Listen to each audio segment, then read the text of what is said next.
A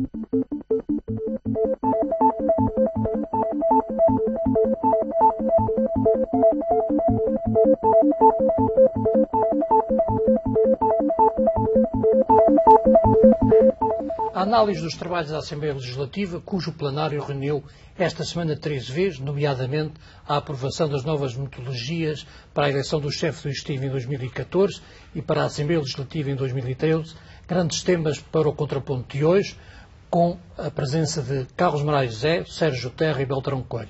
Sérgio, vamos começar pela questão da aprovação das metodologias para as eleições do chefe do Executivo da Assembleia Legislativa. Podíamos dizer que não houve grandes diferenças, a fórmula 2 mais 2 mais 100 foi aprovada como se esperava, mas tivemos um debate aceso e um incidente que não é normal na Assembleia Legislativa em Macau. Sim, o desfecho em termos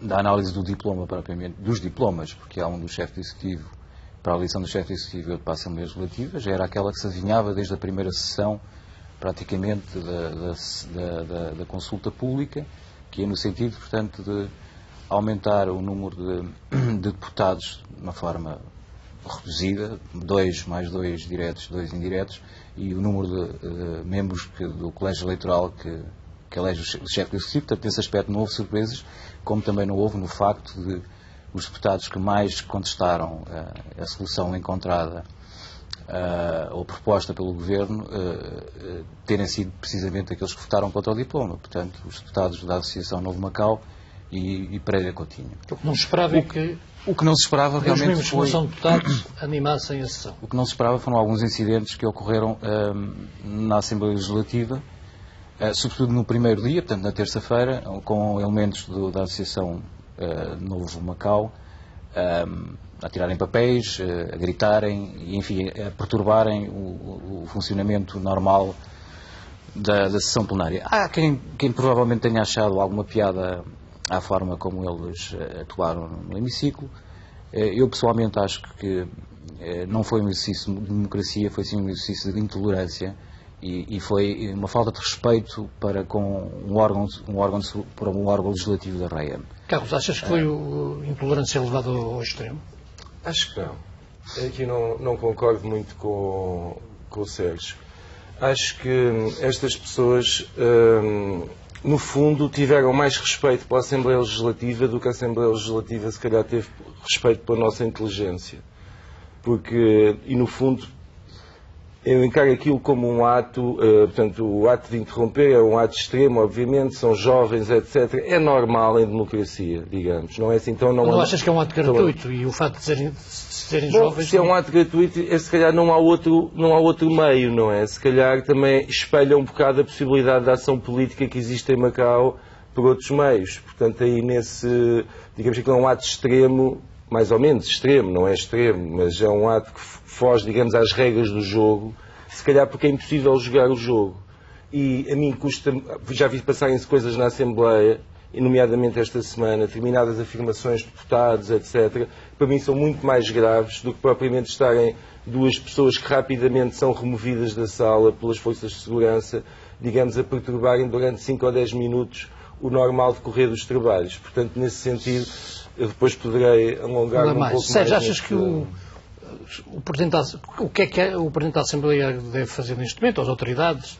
Deve haver algum procedimento? Ou o caso eu não sei exatamente o que está previsto na lei para este tipo de casos. Acho que o Presidente da Assembleia deve fazer aquilo que ele diz que fez, que foi comunicar o caso às autoridades. Eu não concordo, obviamente, já percebemos que não estamos de acordo sobre essa matéria. Mas eu acho que se abrem precedentes para tornar a Assembleia Legislativa num palco de manifestação diária. Portanto, se nós tolerarmos situações dessas na Assembleia Legislativa, ou seja, noutro sítio de um órgão de soberania, enfim, estamos a abrir portas ao insulto. Há lugares próprios para as pessoas manifestarem as suas opiniões. E foram...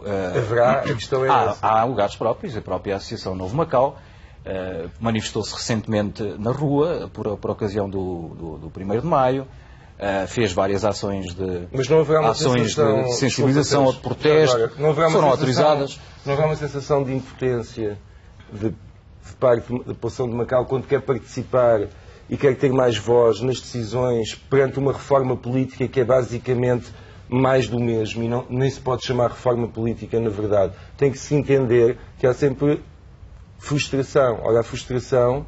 Mas há frustração sempre em todo lado. Aliás, na democracia, até é bom, é saudável que não haja toda a gente com a mesma corrente de opinião. Portanto, e é salutar que as pessoas dialoguem e que tenham opiniões diferentes, porque é assim que também as coisas melhoram. Agora, se nós estamos a abrir uma exceção, não é um lugar qualquer, não é o Largo do Senado, onde toda a gente pode, e onde nós assistimos a manifestações diárias, é um lugar onde se espera alguma chamemos-lhe solenidade, como chamaram. Deixa-me ver se o Beltrão desempata. Desempata, neste caso, já que há aqui duas posições. Eu compreendo a posição mais ou menos anarca do Carlos, mas acho que essas posições anarcas têm lugar em democracias mais avançadas, porque a anarquia, vista sob um ponto de vista filosófico, requer algum talento e alguma criatividade, que não foi o caso. Eu acho que o que se passou na Assembleia foi um ato infantil. O atirar aviõezinhos de papel para a Assembleia é um ato infantil, meramente infantil. E quanto à possibilidade de eles se manifestarem de outras formas, nós temos visto que o novo Macau tem feito. Quer dizer, os deputados põem caracteres à frente da bancada, exibem objetos, quer dizer, mas tudo dentro de uma determinada norma. Aquilo que se passou foi na zona reservada ao público. E eu começo pelas fotografias que eu vi, começo por achar estranho, por exemplo, porque já em situações anteriores, como a outra Presidente da Assembleia, havia Presidente da Assembleia mandar retirar um fotógrafo porque ia em calções, e este jovem do novo Macau ia também em calções. Portanto, o gritar na Assembleia, parece-me ser de facto um desrespeito. Se eles fossem com alguns cartazes, se fizessem uma manifestação sem ruído, se não fizessem aquela atitude infantil de atirar os aviõezinhos, talvez tivessem alguma justificação. E depois há de salientar, no meio desta história toda, a serenidade e a forma como a segurança funcionou, que conseguiu retirá-los sem excesso de violência, sem grande escândalo. Isso aí acho que funcionou bem. Eles acham, o que é que lhes poderá acontecer? Eu julgo que pouca coisa lhes poderá acontecer, porque não é assim um crime por aí além. Eu, se fosse juiz, a única coisa que poderia fazer é dar-lhes uma pena de um serviço cívico qualquer, enfim, só para marcar uma posição, porque não parece ser uma coisa grave. Agora, parece-me um mau precedente, até porque há formas de... Eles têm-nas feito, têm vindo para a rua, têm feito manifestações, e fazer peixeirada na Assembleia não me parece, se bem que de uma perspectiva anarca tudo é permitido, e aí concordo um pouco com o Carlos, mas não é o caso. Eu gostava de esclarecer um pouco a minha posição, parece que eu não estou a apoiar, eu não disse que apoiava aquele tipo de manifestação. Eu estou a dizer é que é o efeito de espelho. O que eu estou a dizer é que o que se passou do lado do público, quanto a mim, é o espelho daquilo que se passa do outro lado, mas no negativo, se quiserem.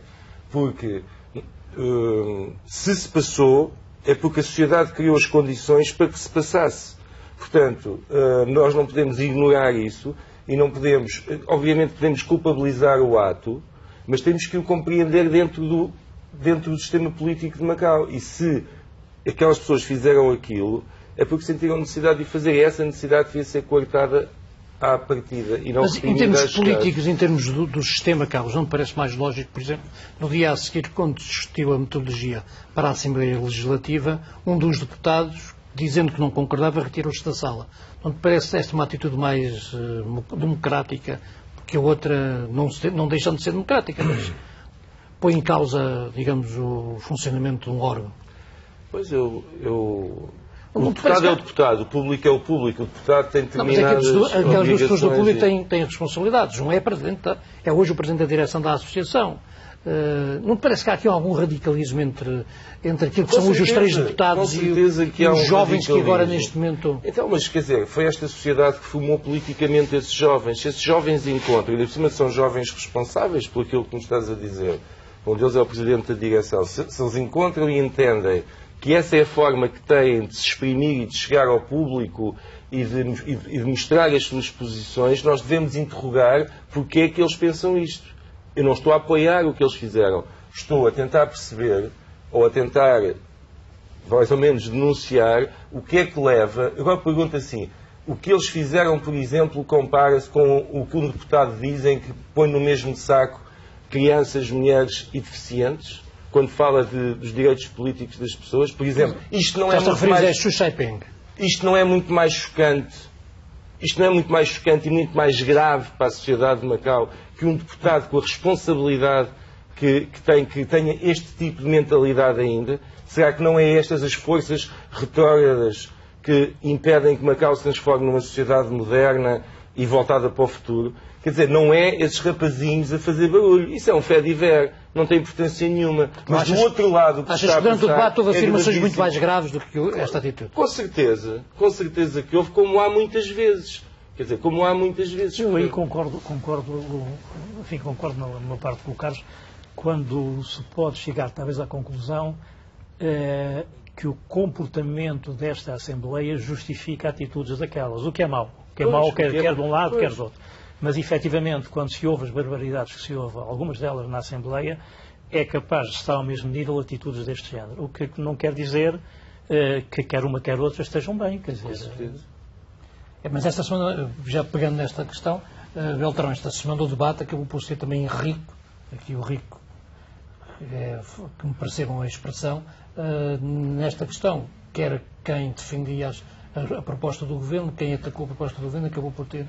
E por isso seguiram essas frases. Eu lembro desta Xu Saiping que o Carlos já citou, em que, para defender as propostas e a questão de quem subscreve e quem não subscreve, colocou os analfabetos, as mulheres e as crianças no mesmo saco.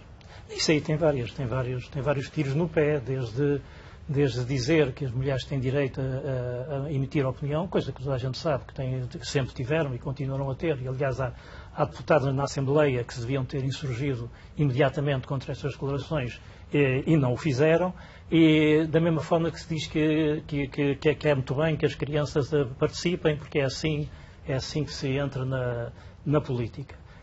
Eu acho que houve excessos de toda a parte e foi uma sessão muito infeliz, inclusive ouviu-se dizer de um deputado português, porque eu tenho uma grande consideração e respeito, que é o Dr. Lionel Alves, dizer que eu julgo que ele estava naquela altura estava mais como advogado de defesa do que propriamente como deputado. Estava a defender uma posição do Governo e estava a dizer que esta recolha de opiniões decorreu com uma grande alegria e que lhe fez lembrar o 25 de Abril em Macau. Também não foi muito feliz, primeiro porque ao 25 de Abril ele devia ter 17 anos. Julgo que ele teria 17 anos. E estava, com certeza, numa altura em que teria acabado o liceu e estaria a arrumar a Lisboa para fazer o curso de Direito. Portanto, ele é capaz de pensar na alegria, enfim, com alguns excessos que se viveu em Portugal. Em Macau não se viveu alegria nenhuma. Quer dizer, a seguir ao 25 de Abril, o que houve foi uma série de paredes pichadas contra o governador. Quer dizer, houve uma série de atitudes, uma série de atropelos, uma série de excessos que deixaram muito mal o nome de Portugal, e inclusive dos anos 74 a 75 chegou-se ao ponto de se ter que pôr no avião rapidamente e recambiar para Portugal alguns oficiais que estavam com excesso revolucionário que não era para Macau. Portanto, o exemplo não foi bom. Quer dizer, toda aquela sessão da Assembleia esteve recheada de maus exemplos, de meias-verdades e de argumentos distorcidos e inconsequentes que é uma pena e que talvez justifique e talvez esteja ao mesmo nível da criancice de atirar aviãozinhos de papel. Sérgio, esta semana também, para justificar a assinatura da criancinha que se vê num vídeo, a Presidente da Associação dos Operários, que é uma estrutura com grande importância em Macau, veio dizer que o problema não foi a criancinha ter subscrito a proposta, foi quem fez o vídeo. Eu acho que não é preciso termos muitos conhecimentos de sociologia para considerar isso um feito disparate, não é? Colocaria mesmo essa situação, o comentário da dirigente da Associação dos Operários, ao mesmo nível da infantilidade dos membros da Associação Novo Macau na Assembleia Legislativa. Quer dizer, não encontro nenhuma razão para que uma criança, para que se valide como a opinião de uma criança de 9 anos, penso que é 9 anos, num processo desta natureza. Quer dizer, é óbvio que é um perfeito disparate. E depois comparar essa participação da criança num processo de recolha de opiniões para a forma pública com uma manifestação na rua, se podem ir à rua, portanto, manifestar-se, também podem assinar pôr uma cruzinha num processo desses. Quer dizer, também é outro disparate. Quer dizer, não, é óbvio que uma criança de 9 anos não pode ter opinião sobre coisíssima nenhuma, e não é um caso, pelos vistos, não é um caso único. O facto, essa criança foi apanhada no vídeo, mas houve casos nas escolas em que outras também assinaram um documento distribuído pela Associação dos Operários.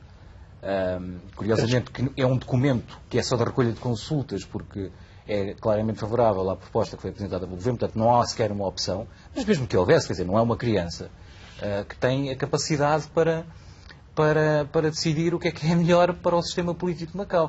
Qualquer dia vamos propor também uma alteração à lei do recenseamento eleitoral para as crianças poderem votar antecipadamente e não esperar por Carlos, aparece um Obama, não sabemos se é o Presidente dos Estados Unidos ou não, também subscrever a proposta. Portanto, o que não... todo o processo acaba por ser posto em causa sem necessidade. Porquê? Porque todo este processo, na verdade, é uma criancice. Como nós estamos aqui, é o termo que nós temos mais usado neste debate para classificar as atitudes e o que é dito é um bocado de infantilidade e criancice. Porquê? Porque o processo é, à partida, um pequenino teatro. Mas depois nem todos os atores quiseram ter o papel que se estava à espera. Mas quando a Presidente da FAOM, a diretora da FAOM, quando ela vem com um argumento que eu acho que é extraordinário na sua candura, quando ela diz que as pessoas que andavam a recolher as assinaturas eram muito boas pessoas. Tinham bom fundo, são pessoas de bom fundo. Isto é extraordinário, deve ser mais ou menos o equivalente em chinês às nossas boas intenções, não é?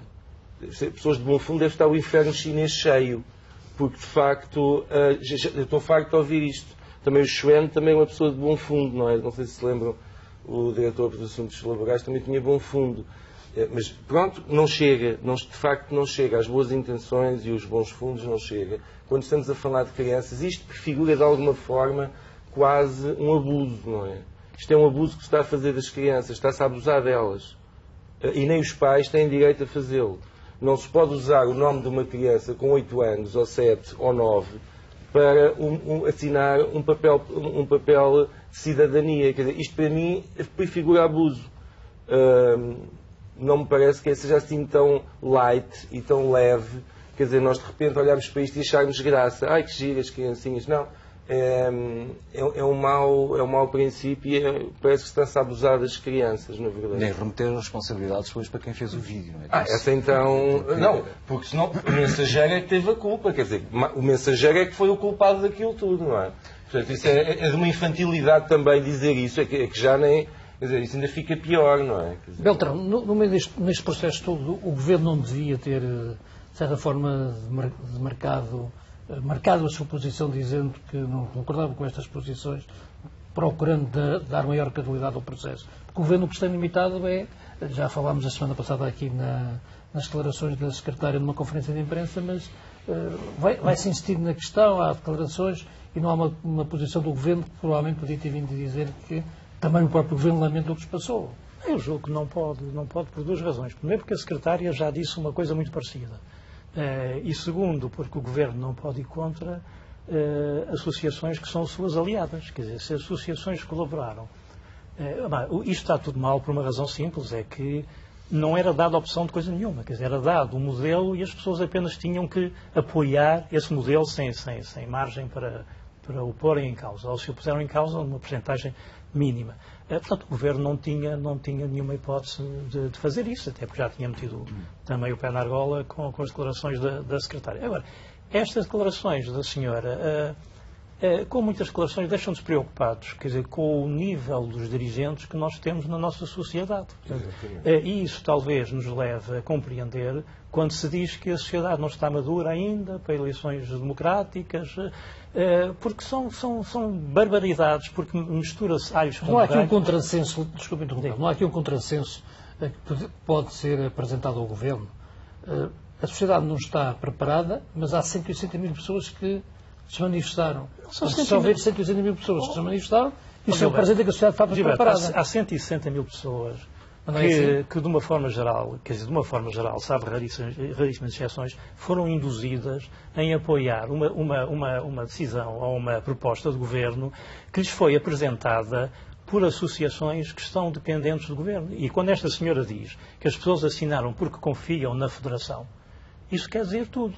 Agora, o que se está a mostrar aqui é alhos com bugalhos. Quer dizer, uma coisa é preparar as crianças de pequeninas para perceber o que é que a cidadania pressupõe e pegar nelas e levá-las um dia à Assembleia e fazê-las, como se faz em Portugal, noutros países, fazê-las jogar o papel, a brincar dos deputados, ou ensiná-las como é que se vota, para que elas, quando forem crescidas, mas isso é tudo numa perspectiva de jogo, numa perspectiva de brincadeira, para ir formando. Quer dizer, não quer dizer, e isso não passa para a cabeça de ninguém, que se possa dar a responsabilidade a uma criança de 8 anos para subscrever uma petição ou uma coisa qualquer em que a criança esteja a assumir uma responsabilidade de adulto. Mesmo que, como diz a senhora, e que é a maior barbaridade que eu já vi até hoje, que a criança foi autorizada pela mãe. Quer dizer, quando nós ouvimos de pessoas pretensamente responsáveis afirmações como esta, nós temos que ficar preocupados com a sociedade onde estamos e com os dirigentes que temos para essa sociedade. Porque não misturemos, quer dizer, as crianças podem ser formadas, quer dizer, quando as crianças nascem, por exemplo, uma das coisas que muita gente faz é inscrevê-las no clube desportivo. E até se for de Sporting, até fazem muito bem. Mas isso, a criança normalmente não muda. Mas nós vemos, por exemplo, que famílias altamente conservadoras, em que os filhos, quando crescem, se tornam de sinal completamente oposto. Portanto, nós não podemos estar... E essa história de levar as crianças para as manifestações, para já eu acho mal. Eu acho francamente mal que se utilizem crianças para lhes pôr dísticos, a reivindicar situações que elas não compreendem, não sabem o que é. E que pode ser perigoso. E que até pode ser perigoso. Mas não concordo com isso. E ainda por cima pode haver algum incidente com a polícia e isso até é resgate às crianças. Eu nem com isso concordo. Agora, uma coisa é, de facto, ir devagarinho, ensinar às crianças o que é cidadania, e outra coisa é equipará-las a um adulto e pô-las a assumir responsabilidades ou aceitar como bom responsabilidades de uma criança de 9 anos. Pegando também nas palavras do Beltrão, isto não pode então implicar naquela velha questão de que a sociedade não está mesmo preparada para a democracia. Sim, mas os nossos dirigentes parecem não estarem preparados. Vamos lá ver, se estivermos a conversar de uma democracia de tipo ocidental, de eleições diretas e não sei o quê, eu penso que a sociedade, de facto, não me parece estar preparada. Não me parece estar preparada porque é vulnerável às pressões dos grupos que a constituem. Ou seja, os indivíduos são muito vulneráveis às pressões dos grupos. Um voto é um iamchá, uma assinatura é um iamchá, é uma prenda, é uma não sei o quê. Quer dizer, isto também se passa noutras sociedades, não só aqui, também se passa, nomeadamente em eleições autárquicas e coisas assim, noutros países. Mas aqui, de facto, as pessoas estão muito ligadas a determinados grupos que lhes tiram a iniciativa individual. Portanto, se lhes tiram a iniciativa individual, de algum modo está a ser pervertido o princípio democrático de um cidadão, um voto. Porque as pessoas não estão organizadas individualmente. Estão aparentemente, mas depois não estão. Portanto, esta sociedade é muito complicada, porque vive do jogo. Portanto, há muito dinheiro a cair aqui. Não sei se o modelo de tipo democrático ocidental funciona aqui, mas o que eu penso que pode funcionar e pode funcionar bem é um modelo democrático de outro tipo em que cada vez mais, até devido à dimensão que a sociedade tem, o cidadão possa participar nas decisões que lhe dizem respeito. Em vez de ser uma democracia tão representativa, portanto, em que se vota e esquece, não, tem que haver, digamos que o cidadão tem que ser chamado a tomar decisões, portanto a democracia tem que ser conseguida de outro modo, que não através do voto, porque isso já se percebeu que... Isto não é o que o governo tem procurado fazer com a consulta pública? Não. Claramente não. Perdoem-me, mas claramente as consultas públicas estão orientadas para aquilo que se quer ouvir, não é? Quer dizer, eu não acredito muito nessa coisa. Acho que as consultas públicas, tudo bem, mas não, a organização em si teria que haver uma grande mudança no modo como está organizado o sistema político. Teria que se fazer uma reforma do sistema político. Se calhar tinha que se mudar o método de eleição, que a gente já sabe que está completamente errado e que leva ao acontecimento daqueles fenómenos, tipo uma associação separa-se, para ter mais deputados eleitos por causa do método eleitoral. Portanto, de facto havia uma grande necessidade de ter reformado o sistema político de Macau. Com cuidado, com cautela, exatamente por causa da situação muito única de Macau em termos económicos. De facto, nós aqui arriscamos, por exemplo, numa eleição direta, a que haja um grande investimento de dinheiro para ser chefe do Executivo, quer dizer, que haja muita propaganda, porque o que vem por trás é muito grande, o bolo é muito grande. Portanto, isso não vai acontecer, certamente Pequim não vai querer que isso aconteça. Agora, que para os assuntos que dizem respeito à cidade... Mas esse argumento é um dos argumentos que eu já ouvi várias vezes, de que, mesmo por isso, é preciso ter cuidado com o sufrágio direto. Porque se o sufrágio direto for direto e universal, podemos ter, por exemplo, alguém ligado ao jogo com a sua máquina, poder chegar a chefe do Executivo. Por isso é que eu não sou à partida a favor de um sufrágio direto e universal amanhã. Se me vierem perguntar se eu quero, eu digo que não. Porque sei que corremos esse risco. E corremos esse risco exatamente também porque não há cidadania. Porque se houvesse cidadania, que as pessoas compreendessem que o seu voto não se vende, que as pessoas compreendessem que o seu voto deve ser consciente e deve ser em pessoas que querem servir o povo e não que se querem servir do lugar onde estão sentadas, portanto as coisas poderiam ser diferentes. Mas já que isto não é assim, então eu acho que nós devíamos ter os think tanks, não é? Génios de chapéus de cuco, deviam estar de facto sentados a tentar perceber com especialistas internacionais até, porque Macau tem dinheiro para isso, tentar perceber como tornar Macau mais transparente, as escolhas que são feitas, porque é que se abrem zonas para construção, porque é que se não faz mais espaços verdes, coisas que interessam de facto à qualidade de vida dos cidadãos de Macau. E que esses cidadãos, se tivessem uma voz nisso, repare-se como surgem espontaneamente pessoas a criticar o facto das garças ou dos pássaros colhereiros da taipa estarem a desaparecer. A sociedade vai respondendo aos poucos, mas devia ter um papel de base, devia haver uma democracia não tão representativa, mas real. Há 3 anos, ou pelo menos há 3 anos que se fala muito na segurança alimentar, finalmente o diploma chegou à Assembleia Legislativa, mas na apresentação ficou a noção de que o diploma foi muito contestado pelos deputados. Eu não diria que o diploma está mal feito, mas que ainda há muitas questões para clarificar, o que não se percebe de uma coisa que demorou tanto tempo a ser feito. Antes só de ir à segurança alimentar, só queria também tocar num ponto sobre esta semana conturbada em termos da reforma política, que além destes disparates todos,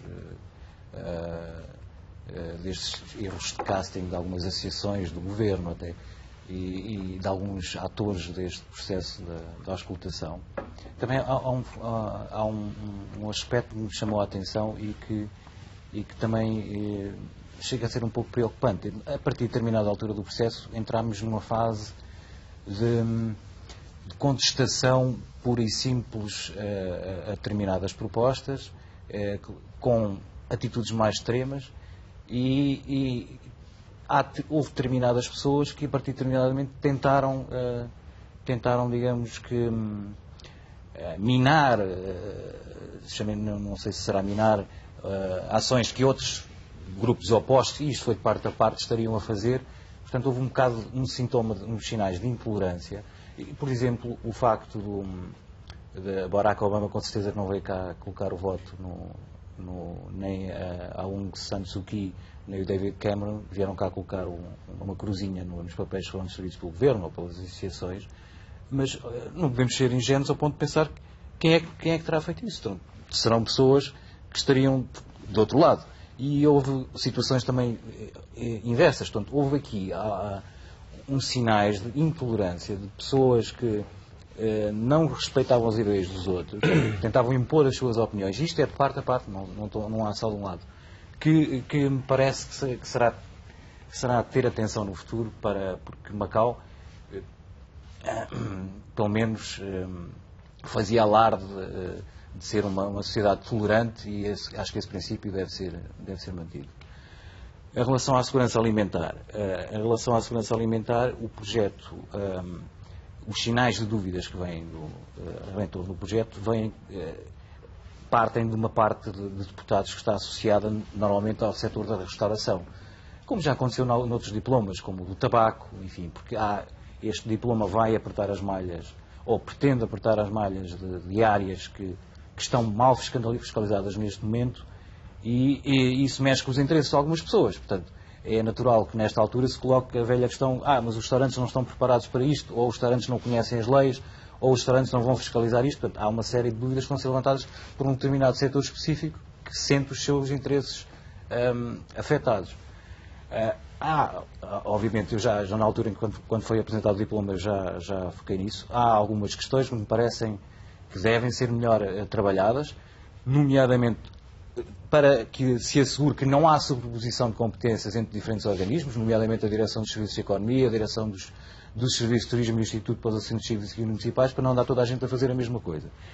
E essa equipa de fiscais, falou-se na altura em que foi apresentado o diploma, que seriam 20 fiscais, que parece manifestamente pouco para uma cidade que tem mais de 1000 restaurantes, que tem muitos deles em situações precárias de higiene. Várias direções de serviços com competências. Não sei se seria possível apenas concentrar numa direção de serviços, mas essa foi uma das questões que levantou algumas dúvidas aos deputados. Sim, é fundamental que não ande toda a gente a fazer a mesma coisa. É preciso concentrar as competências. É preciso que se aumentem os agentes fiscalizadores e que eles tenham depois autoridade para punir de acordo com o que está estipulado na lei. A questão dos restaurantes conhecer ou não conhecer os critérios parece-me que é uma falsa desculpa neste momento. O diploma há de ser explicado com certeza bem aos donos desses estabelecimentos. Não é? Rogério Beltrão Coelho, a semana passada falámos aqui na questão de um fotojornalista de Hong Kong que foi barrado numa das fronteiras ou num terminal de Pacon. Esta semana soube-se que há uma estação de televisão internacional que fechou a sua delegação porque o visto da sua jornalista não foi renovado.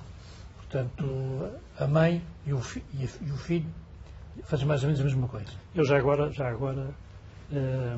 ainda sobre a Assembleia, muito rapidamente, eu acho que há uma nota positiva na Assembleia, que foi a Kwan Tso-yang ter levantado o problema de que existem em Macau 100.000 trabalhadores importados e que a lei não obriga que os empregadores lhes garantam um seguro de saúde e um seguro de acidentes pessoais.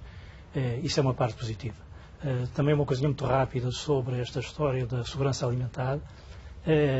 Eu, neste caso, sem contradizer aquilo que diz o Sérgio, com que eu concordo inteiramente, há ali alguma lógica. Quer dizer, nós não podemos cair em Macau nos excessos que caiu em Portugal à ZAI, de passar do 8 para 80. Nós sabemos que há restaurantes que têm aqui condições precaríssimas de sanidade e de qualidade até dos alimentos, e isso tem que ser feito com paciência, com tempo, e tem que se explicar bem às pessoas. Quanto ao caso da jornalista da Melissa Chan, da Al Jazeera, o que julgo que se passou e que levou as autoridades a tomar este procedimento, porque normalmente os procedimentos são sempre procedimentos administrativos, deixam caducar o visto de permanência da jornalista e não o renovando e não permitindo que apareça um sucessor, obviamente que a estação em inglês da Al Jazeera não pode funcionar. Agora, a explicação que é dada para isto terá sido um documentário que terá sido apresentado em novembro do ano passado. Portanto, houve aqui uma paciência de chinês de deixar passar o tempo para encontrar uma forma de resolver o problema. Documentário esse que julgo que falava da utilização de presos para fabrico de produtos que depois podem ser vendidos no Ocidente a um preço altamente competitivo. Essa reportagem não terá caído bem e as autoridades chinesas esperaram que caducasse o visto da jornalista para não o renovar e impedirem assim o funcionamento da estação em língua inglesa, embora a estação em língua árabe se mantenha. É um procedimento que não era adotado já há 14 anos. Há 14 anos aconteceu isso com um jornalista japonês de um diário japonês e com um jornalista da revista alemã, o Der Spiegel, também por coisas que não agradaram à China, mas é uma situação que nós temos que estar preparados para elas, porque as pessoas, não sei se em Macau sabem, mas mesmo em Macau, quando um jornalista pede um visto para ir à China, sujeita-se a determinadas condições para obter esse visto para ir pura e simplesmente como jornalista à China. Portanto, há regras muito muito apertadas, e quando essas regras são furadas, acontecem histórias destas. E os próprios jornalistas em Pequim se queixam de serem atacados por hackers e que têm dificuldades. Portanto, não é fácil, embora hoje exista uma abertura muito superior à que existia há uns anos atrás. Se é possível evitar esta situação, as instituições internacionais podem insurgir-se contra estas situações, podem tentar denunciá-las, digamos, mas não me parece que se vai conseguir que a situação melhore no futuro próximo. Não? Carlos, pouca evolução aqui, portanto não se pode esperar e que de vez em quando... O que as autoridades chinesas não explicaram o caso de Melissa Chan, porque não tinham que explicar, porque simplesmente não renovaram o visto, eles não a expulsaram, simplesmente não renovaram o visto, e também penso que se a Al Jazeera pedir o visto para outro jornalista, provavelmente é concedido. Não é concedido, já pediram e não há resposta, Ainda não há resposta. Por isso é que as notícias não são penso concludentes. Que acabará por ser concedido a outro jornalista. Mas só se for daqui a muito tempo. Para já houve a notícia de que eles tinham suspenso a atividade do canal inglês, mas não se sabe bem se suspenderam ou não, ou se estão à espera, mas não me parece que no futuro muito próximo isso possa acontecer. Seja como for, as autoridades chinesas depois dizem que os jornalistas têm que obedecer à lei, não é? Têm que obedecer à lei. E eles fizeram uma lei nova agora, por causa de alguns reportagens que foram saindo, que é que cada entrevista que é dada tem que ser autorizada pelo Estado, pelo Governo, pelo Partido, não sei. Pois não é fácil ser jornalista na China, de facto. E nós todos, como jornalistas, temos que condenar sempre qualquer regime que nos impede de realizar de forma livre a nossa profissão. Mas na China vigora o primeiro sistema, não é? Portanto, isto faz parte dos tiques do primeiro sistema. Espero que não faça parte dos tiques do segundo. Mas pelos vistos faz também, não é? Nós ainda temos aqui em Macau o facto de ter embarrado a entrada do outro jornalista, fotojornalista de Hong Kong, fazendo uma barulheira por nada, muito barulho por nada. Portanto, não foi uma boa posição. Também gostava de fazer uma pequena nota em relação à segurança alimentar. A minha opinião é esta. Devido à sua dimensão e ao tamanho que tem, e ao contexto em que está inserido, porque reparemos que a segurança alimentar é neste momento um dos maiores problemas da China, e é reconhecido, Macau deveria dar o exemplo à China de cidade piloto no estabelecimento de regras e procedimentos relativos à segurança alimentar. Não o fazer é, no mínimo, antipatriótico.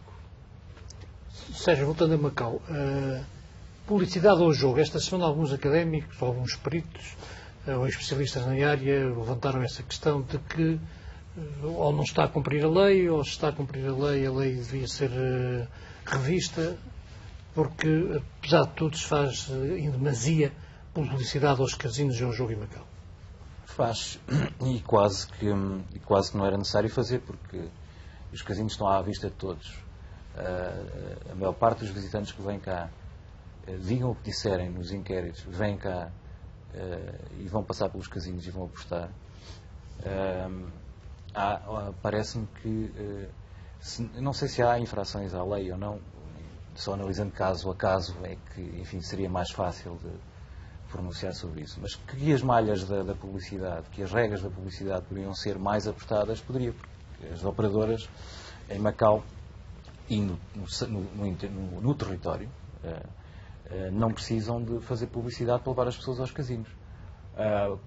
Apertando as regras, protege, por outro lado, mais os residentes, reduzem-se os riscos de potencial dependência do jogo.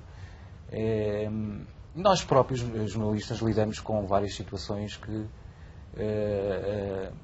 de tentativa de publicidade das operadoras, com promoções, notas com promoções a estimular as pessoas para o jogo. Portanto, há a própria atividade, a própria mecânica das operadoras já está digamos, nos limites, ou a atravessar os limites quase daquilo que será permitido por lei em termos da publicidade. Em Hong Kong há regras muito claras sobre a publicidade do jogo. No continente, as empresas de Macau não podem fazer publicidade aos casinos, podem fazer às unidades hoteleiras. Se bem, nós sabemos bem o que é que a unidade hoteleira vem, o que é que vem atrás da unidade hoteleira, portanto. Mas pode-se, penso eu, que se pode apertar um pouco mais, pelo menos ponderar, restringir um pouco mais aquilo que é permitido em termos de publicidade aos casinos. Não vai mal nenhum aí para ninguém, penso eu. Beltrão dizia aqui? Não, mas eu acho graça que enfim, se isto prova que Macau é de facto uma aldeia, quando vem alguém de fora inventar a roda, quer dizer, a lei diz taxativamente que é proibido publicidade ao jogo, é proibido levar as pessoas a jogar, quer dizer, a lei é clara é tão clara como isto, quer dizer, não é permitido fazer publicidade. E a publicidade faz-se, quer dizer, porque em Hong Kong, com certeza que em Hong Kong é proibido e há fiscalização. E as empresas têm um cuidado extremo, se formos ver os anúncios que são publicados na imprensa de Hong Kong e os que são publicados na imprensa de Macau, os da imprensa de Hong Kong não falam em quantias astronómicas que as pessoas ganharam, dão a volta.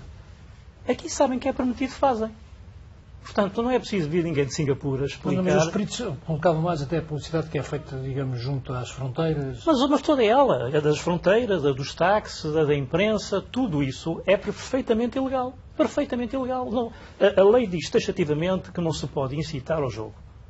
E a partir daí, ponto final. Agora, o que acontece... A questão da aplicação da lei. A aplicação da lei, quer dizer, a lei não tem aplicabilidade. Quer dizer, se as concessionárias tivessem a mesma preocupação ou os mesmos limites que lhes são colocados em Hong Kong ou em Singapura, onde continuam a fazer publicidade aos resorts, aos hotéis, aos espetáculos, aos shopping centers e eu não sei quantos, se lhes puserem essa condição, eles também a respeitam. Só, quer dizer, isto as pessoas vão até onde lhes permitem que possam ir. Porque a lei é taxativa, a lei não permite que se faça publicidade ao jogo, não permite que se incentive ao jogo. E há outro aspecto que eu penso que se tem que reparar, que é o grande volume de negócio do jogo de Macau e é os iRollers. Portanto, o facto de não se fazer essa publicidade não ia ter um impacto muito significativo nos lucros dos casinos. Porque não é daí que vem a grande massa de... O Sérgio conhece melhor os números, de qualquer forma, o chamado jogo de massas começa a ter alguma importância. Tem muitos milhões. Não, eu julgo que o fenómeno aqui... milhões, não é? Gilberto, julgo que o fenómeno aqui é outro completamente diferente. Tem toda a razão quando fala. Não, o jogo, aqui a intenção é outra completamente diferente. As concessionárias, quer dizer, ao darem publicidade aos jornais, aos táxis, aos autocarros, estão a criar um ambiente de simpatia para com elas próprias. Quer dizer, não é, a primeira preocupação não julgo que seja levar jogadores aos casinos. É repartir um pouco do bolo. Okay. Quer dizer que... Mas aí é que eu gostava que chegasse, de facto, que é para eu agora dizer outra coisa, que é, e onde é que estão as campanhas de responsabilidade cívica? Porquê é que as concessionárias não pagam campanhas sobre o ambiente, sobre, por exemplo, não jogue tudo, campanhas de prevenção contra o vício do jogo, mas dirigidos à população de Macau, não é aos turistas, mas dirigidos à população de Macau. Se calhar não lhes foi pedido, Carlos. Pois não, eu sei que não foi pedido. A questão da publicidade está um pouco associada ao fenómeno do aparecimento dos resorts integrados. Porque se nós formos ver bem, e aí se calhar não colide diretamente com a lei, por isso é que a lei poderia ser mais específica. Muitas vezes o que nós vemos é publicidade ao Galaxy Macau. Não vemos publicidade. Ou seja, nós vemos publicidade, ganho 7 milhões, ganho 10 milhões, ganho 50 milhões. Isso são casos das fronteiras. Muitas vezes, nos jornais e nos táxis, o que se vê é publicidade ao Galaxy Resort, ao Spa, ao Wynn. É óbvio que aparece lá o edifício e nós associamos o edifício imediatamente ao jogo. Mas isso está contra a lei? Ou seja, se for à rua, há de ver num táxi a dizer que se ganha 7 milhões, que se ganha 8 milhões, e nos anúncios da imprensa não existe, estou a dizer. Mas a maior parte, provavelmente, dos anúncios insere-se nesse fenómeno do resort integrado. Esses não são proibidos. Esses não são, obviamente. É preciso separar isso. Mas se calhar podia-se fazer uma definição na lei, Podia-se aplicar a lei, como estava a dizer. E aplicá-la, obviamente. Não é? É mais simples aplicá-la, não é? É mais simples aplicá-la, na verdade. Antes de irmos às eleições em França, e o que pode estar ou não a mudar na Europa, Carlos, Macau inaugura oficialmente a delegação que abriu em Taiwan, não propriamente a questão da inauguração, mas o facto de fado português, uma fadista portuguesa, um guitarrista português terem estado presentes, merece algum comentário? Parece-me um comentário positivo, porque, portanto, atendendo a que isto é a abertura de uma delegação que representa Macau no estrangeiro, digamos, o facto do fado ser entendido como um elemento da cultura de Macau, parece-me que só enriquece Macau e o fado. Portanto, é muito bom, gostei que o governo de Macau tivesse assumido que o fado faz parte também da cultura de Macau. Eu percebi que tu querias dizer que o estrangeiro estava só aqui feito. Sim, eu sei que estamos na grande China, ok, está bem. Então, estrangeiro no sentido, se fosse Hong Kong, eu diria o mesmo, ali ao lado. No exterior. No exterior, exatamente. Nós temos sempre, não foi no continente, mas é no exterior. Foi no jumbo. Está bem. Ora bem, portanto, acho que foi super positivo, acho que é muito bom para o fado e para Macau. Para Macau, porque enriquece e abre a porta até a outro tipo de expressão. Nós já tínhamos o folclore, de alguma maneira, de inspiração portuguesa, também já foi, de algum modo, assumido como uma forma cultural. Está presente. Agora, o fado também, até porque o fado foi agora considerado, não é, também património da humanidade, portanto, isso é uma mais-valia para Macau, portanto, e para o fado. Beltrão, também só uma pequena referência ao facto que foi conhecido esta semana, o prémio da Fundação Oriente, o prémio Reportagem, atribuído à nossa camarada Raquel Carvalho, que trabalha na Tribuna de Macau. Já agora aproveito para dar os parabéns à Tribuna de Macau, já que dei à autora. Qualquer prémio é sempre um incentivo para uma carreira jornalística, e este foi um prémio merecido, o trabalho que ganhou merecia indiscutivelmente, e é uma iniciativa extremamente positiva que a Fundação Oriente tem e que podia estender, como já fez no passado, a um prémio literário também, que no passado a Fundação Oriente teve um prémio literário e, por razões que me escapam, deixou de o ter. Segundo julgo saber, não, está a ser preparado e ainda vai ser lançado este ano um prémio na área mais das artes.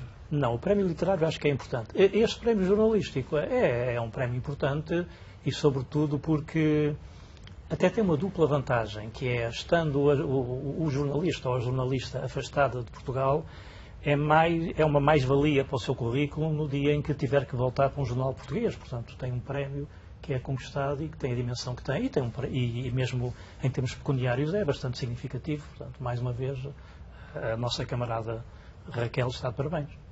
Sérgio, vamos agora às eleições em França. Vamos ter a Europa a mudar, ou a França vai mudar a Europa? Ou ajudar a mudar a Europa, até porque já começa a haver um pouco algumas figuras políticas europeias a querer aproveitar a eleição do novo presidente francês. Bom, a França mudou um pouco à esquerda com a vitória de François Hollande, mas não me parece que, em termos daquilo que é o equilíbrio da União Europeia, que vai mudar muita coisa. Hoje em dia, o poder de decisão da União Europeia, quer se queira, quer não, parece-me que está concentrado em duas grandes nações, que é a França e a Alemanha. Vamos ter agora uma correlação de forças diferente entre a Alemanha e a França que tínhamos anteriormente? Ou o novo Presidente não será certamente igual ao antigo Presidente nas relações que tem com o Sr. Maire? Nas relações, na política interna francesa, é natural que, é óbvio que François Hollande não partilha das mesmas...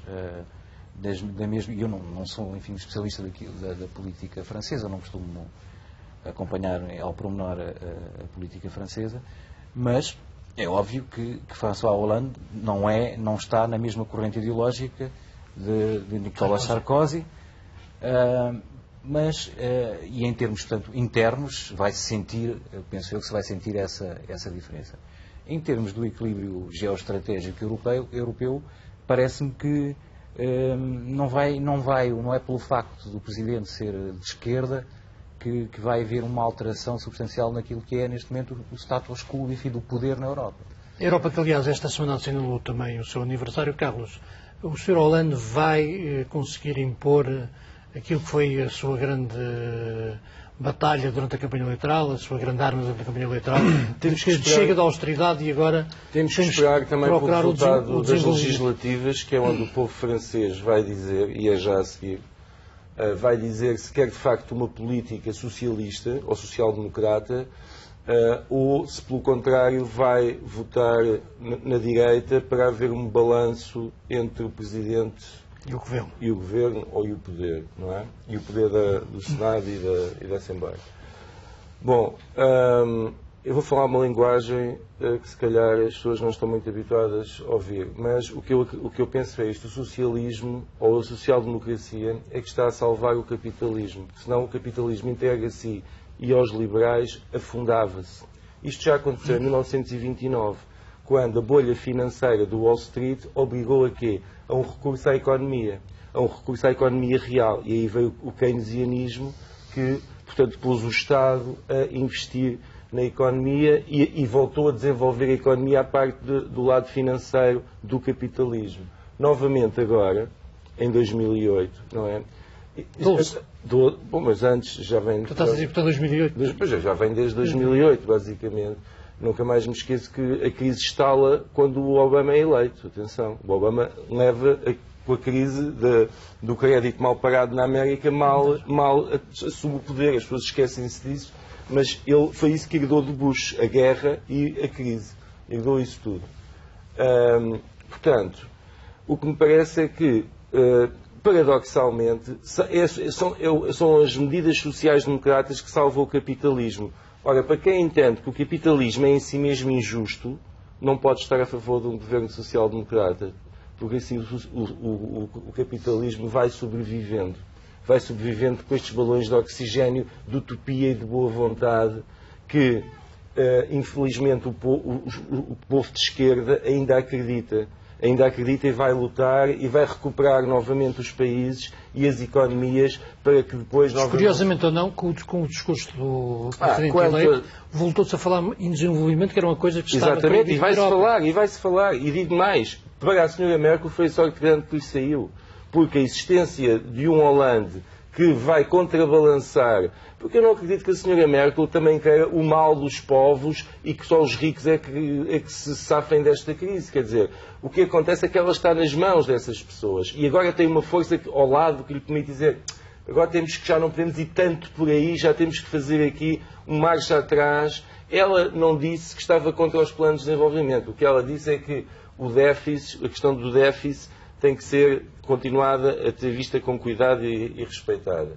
Agora, parece-me esta ironia extraordinária, que são os partidos sociais-democratas que salvam, de facto, os regimes capitalistas. Portanto, para quem está interessado, para quem tem uma política que não vê no capitalismo o fim da história, não pode apoiar as políticas do Sr. Hollande, nem as políticas de nenhum dito socialista. Esta é a minha opinião. Beltrão Coelho, vamos ter menos austeridade no futuro e uma política de apoio ao emprego, ao desenvolvimento, ou os europeus, e nomeadamente os portugueses, vão ter que continuar a viver nos próximos tempos só com a palavra austeridade na cabeça? Não, eu acho que é preciso ver o primeiro encontro entre a Sra. Merkel e o François Hollande. Aliás, a Sra. Merkel teve o cuidado de, logo que o felicitou pela vitória, de o convidar a ir à Alemanha. Eu tenho algum receio daquilo que possa ser o consulado do François Hollande, porque a vitória não foi resultado da votação nele, a vitória foi o resultado da votação contra o Sarkozy. Eu assisti, por exemplo, a determinada altura... Não é enorme democracia que seja assim. Mas quando há uma grande confusão, repare, a determinada altura foram inquiridos algumas pessoas que iam votar e um deles disse: em quem é que você vota? Para onde é que... eu voto no Hollande. E anteriormente em quem é que votou? Na Marine Le Pen. Portanto, quando há situações destas, a mim deixam-me alguma preocupação. O François Hollande é um homem sem grande experiência governativa, já está com algumas preocupações em cumprir as promessas eleitorais.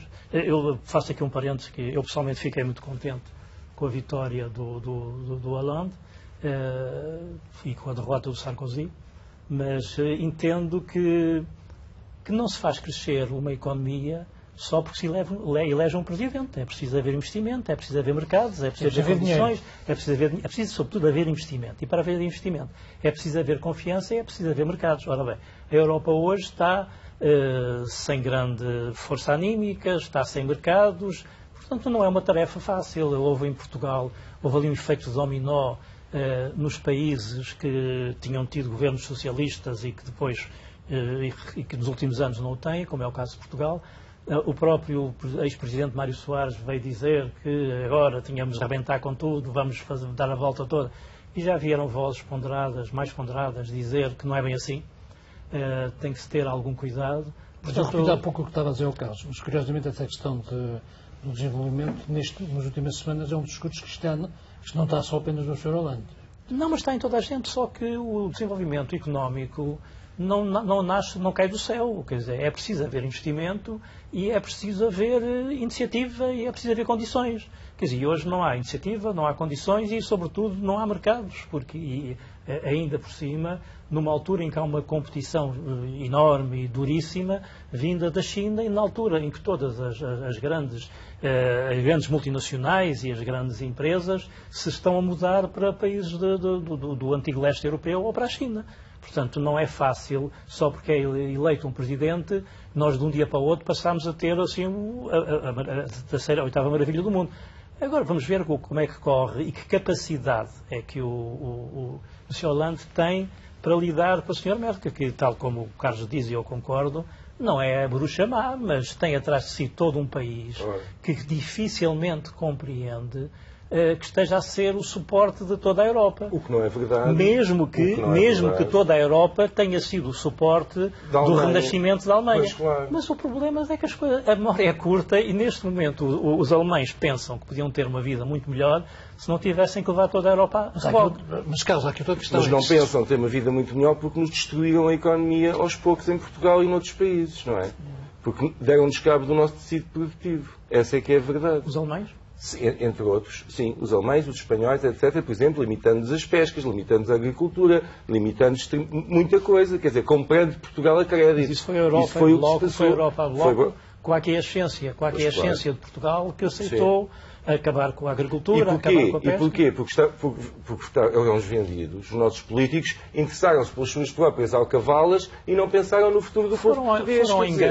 Foram engano dos subsídios que foram esbanjados nos primeiros anos da integração europeia. E que a questão, mas para a Alemanha há aqui também outra questão, é que se a Espanha tiver mais problemas amanhã, a Grécia e Portugal, também acabará por mais tarde ou mais cedo afetar a Alemanha, porque a Alemanha precisa de exportar.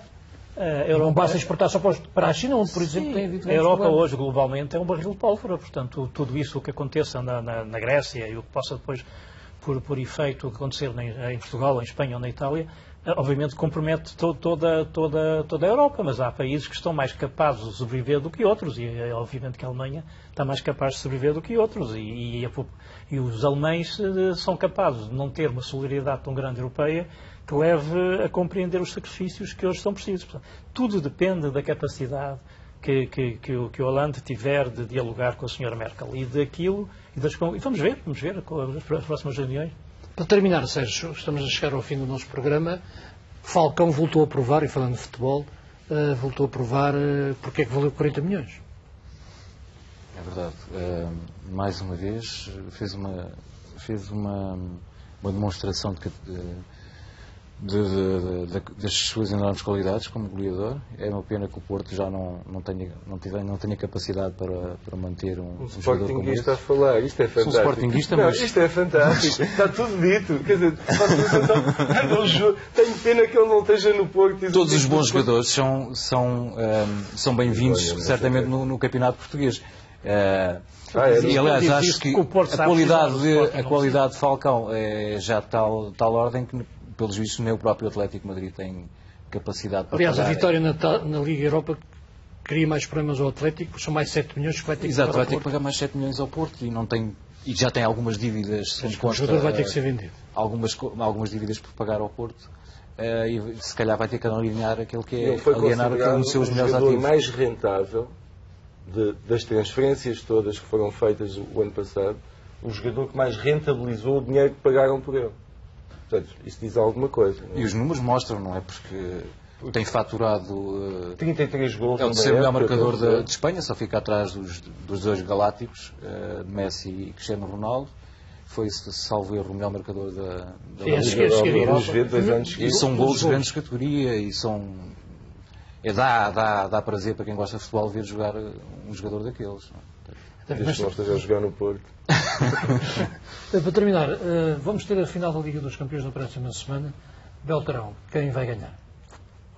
Acho que está a fazer a pergunta. Merkel. A senhora Merkel. acho que está a fazer a pergunta à pessoa errada, que de facto... Chelsea ou Bayern? Não sei. O Bayern tem uma equipa muito forte.